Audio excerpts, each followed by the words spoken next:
Welcome to another video. और ये है जुजुत्सु काइसेन के सीजन 2 का एपिसोड 5 का रिव्यू। तो चलिए जानते हैं क्या हुआ कहानी में आगे जुजुत्सु काइसेन की। तो जहाँ पे ये समय होता है सन 2007 का, और जिसकी शुरुआत में हम देख पाते हैं सातारू को ट्रेनिंग करते हुए अपने कर्ज के ऊपर, जो अपने कर्ज एबिलिटी को और एनहेंस कर रहा है ताकि वो समझ सके अलग अलग तरह की चीज़ों पे अपने कर्ज का इस्तेमाल करने के तरीके को, जो इस चीज़ को और बेहतर तरीके से करके सीखना चाहता है। तो जहाँ गोजू चीज़ काफ़ी हद तक सीख पा रहा है, जहाँ वो ब्लू और रेड टेक्निक को अलग अलग इस्तेमाल कर सकता है और चाहे तो दोनों को साथ में भी इस्तेमाल कर पाता है वो। पर अभी जो सीखना उसको बाकी रह गया है वो है डोमेन एक्सपेंशन और टेलीपोर्टेशन एक लंबी दूरी तक के लिए। तो सातारू काफी मेहनत कर रहा है और यहाँ पर सुगुरु भी समझ पाता है कि वो काफी हद तक सबसे पावरफुल बन चुका है। पर साथ ही सुगुरु काफी दुखी है, जिसका वजन कम होता हुआ लग रहा है। जो बात करता सातारू के जो सारे मिशन अकेले ही हैंडल कर रहा है, और शोको की भी जो कोई मिशन नहीं कर रही क्योंकि वो किसी मिशन में नहीं जाना चाहती।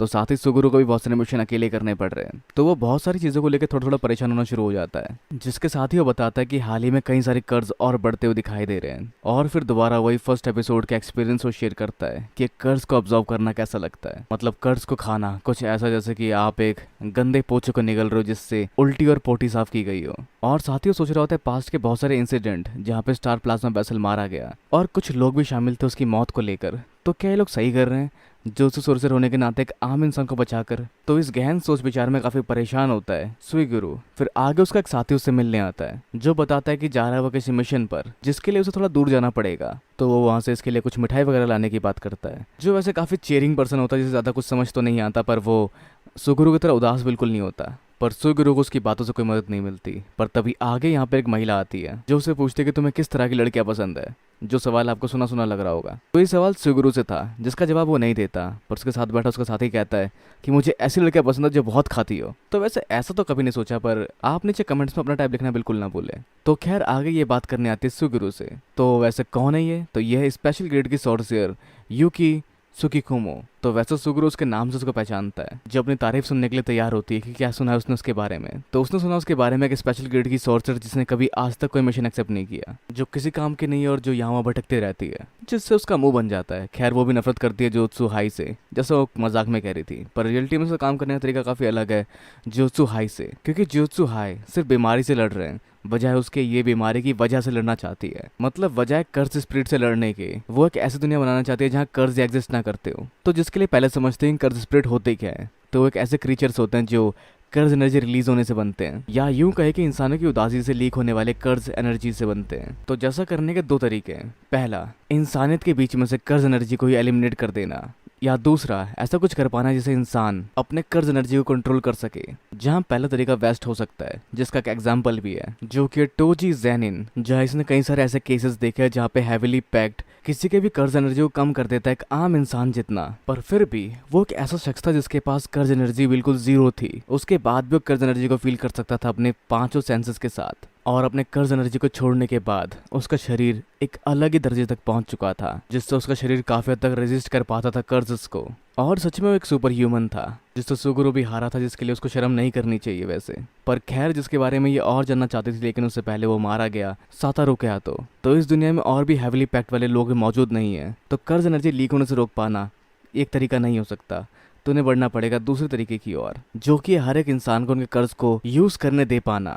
जैसे कि तुम जानते होगे जुजुत्सु सोर्सर की वजह से कभी भी कोई कर्ज स्पिरिट नहीं बनता, बस उन केसेस को छोड़कर जहां जुजुत्सु सोर्सर अपने आप को मरने से पहले कर्ज बना लेते हैं। तो मोटे तौर पर जुजुत्सु सोर्सर नॉन सोर्सर के कंपैरिजन में काफी कम कर्ज एनर्जी लीक करते हैं, जो उनके टेक्निक्स और बाकी चीजों पर डिपेंड करता है। लेकिन मेन रीजन इसके पीछे ये है कि उनका कर्ज उनके शरीर से बहता है, और काफी बेहतरीन तरीके से ये चीज होती है। तो ऐसा कहना भी गलत नहीं होगा कि अगर हर कोई जुजुत्सु सोर्सर बन पाए तो कर्ज कभी पैदा ही नहीं होंगे। तो जिस पर सुगुरु कहता है कि फिर तो तुम सारे नॉन सोर्सर्स को मारकर भी इस प्रॉब्लम को सॉल्व कर सकती हो, जिस पर वो भी हामी भरती है कि ऐसा हो सकता है, और यकीनन ये सबसे आसान तरीका भी होगा उनको मारना और डराना सोर्सर बनने के लिए। अगर उन्हें जिंदा रहना है तो तुम उन्हें डर और खतरा दिखाते हुए भी इवॉल्व कर सकते हो, बिल्कुल ऐसा जैसे कोई चिड़िया मरते हुए उड़ना सीखती है। पर ये इतनी भी पागल नहीं है कि जबरदस्ती लोगों से ये सब करवाए। और पूछती हो सुगुरु से कि क्या तुम नफरत करते हो नॉन सोर्सर से, जिस पर कुछ जवाब नहीं देता क्योंकि उसे पता ही नहीं क्या है ये। क्योंकि पहले उसे लगता था कि सोर्सर नॉन सोर्सर को बचाने के काम आते हैं, पर अब जब वो देखता हकीकत उन लोगों की तो उसे काफ़ी कुछ अजीब लगता है। उसे चीज़ें समझ नहीं आती कि क्या चाहते हैं आखिर वो।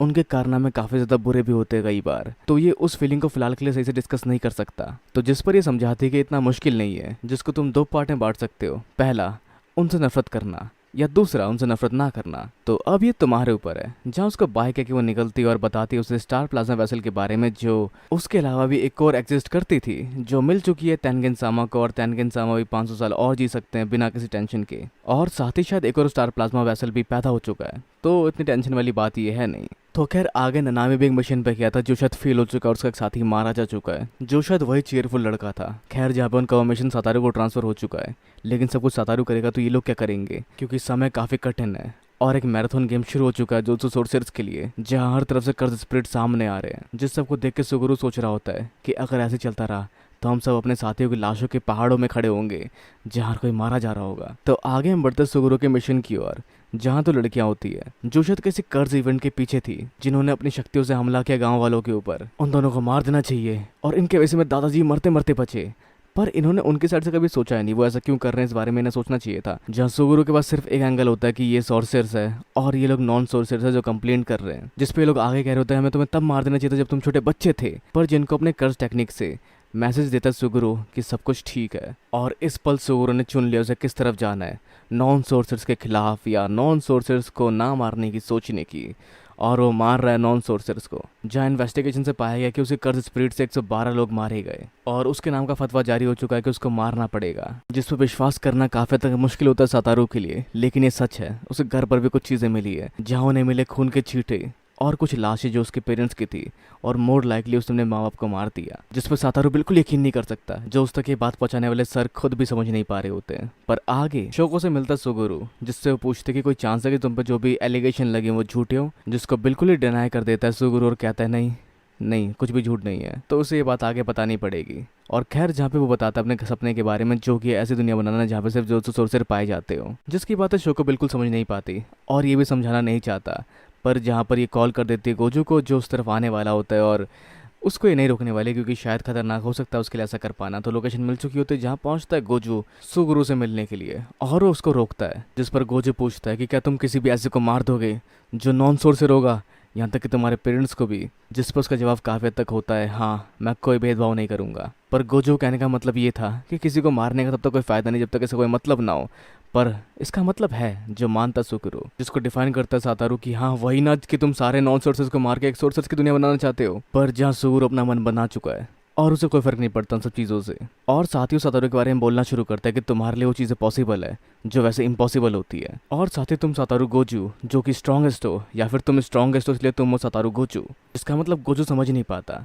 पर जहाँ ये कहता है कि अगर मैं तुम्हारी जगह होता और ये आइडिया गोजू सातारू का होता तो लोग इसको इतना बेवकूफ़ाना नहीं मानते। तो फिलहाल डिसाइड कर लिया इसने किसे क्या करना है और कैसे चीज़ अचीव करनी है, और ये करके रहेगा। जिसको मारने की कोशिश करता है सातारू, जिस पे वो कहता है कि अगर तुम्हें मुझे मारना तो मार दो। पर सातारू ऐसा नहीं कर पाता क्योंकि उसका दोस्त होता है और वो शायद फ्यूचर में चेंज हो सकता है, ऐसा सोच के सातारू उसको छोड़ देता है। पर काफी तक इस सबसे वो परेशान जरूर होता है। अब आगे हम देख पाते हैं सुगुरु को, जो स्टार रिलीजियस ग्रुप में कुछ भाषण देने के लिए आया होता है, जो शायद पैसे और कर्ज स्प्रिट को पाने के लिए यहाँ पर आया होता है। तो अजीब गरीब कपड़े पहनकर वो बढ़ता है आगे, जो बताता है कि अब से वो इस ऑर्गेनाइजेशन को हैंडल करने वाला है और वो उसका नाम चेंज करेगा, जिसको लेकर कुछ लोग ऑब्जेक्ट करते हैं, जिनको बुलाता है स्टेज पर और प्यार से बुलाकर उनको मार देता है। तो अब जहाँ पे वो लोग उसकी बातें माना करेंगे, और इसको नफरत है काफी हद तक मंकीज से। मंकीज मतलब नॉन सोर्सर्स। अब आगे मेगुमी फुशिगिरो से मिलने पहुंचते हैं गोजू सेंसेई। तो वो उसको बताना शुरू करता है उसके डैड के बारे में, जो कि ज़ेन क्लैन से थे और ये भी ज़ेन क्लैन से, और जो यहाँ पे कर्ज स्पिरिट देख पाता है तो उसे जल्दी ज़ेन क्लैन वाले उठा के ले जाने वाले होंगे। और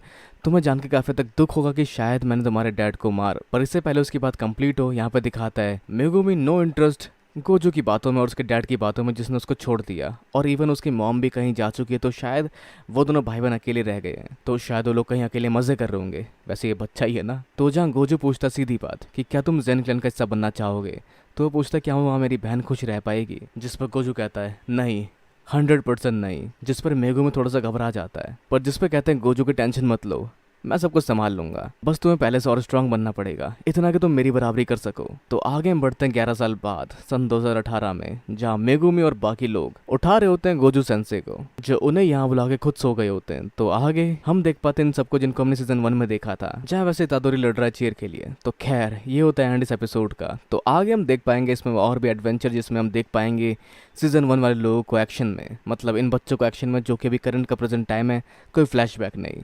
तो ये था आज के इस एपिसोड में। और वैसे अब आपके सोचते अपने विचार में नीचे कमेंट बॉक्स में लिखना बिल्कुल ना भूलें। इस वीडियो को लाइक शेयर और सब्सक्राइब करना भी बिल्कुल ना भूलें। तो मिलते हैं अगली वीडियो में। Sayonara and have a nice day.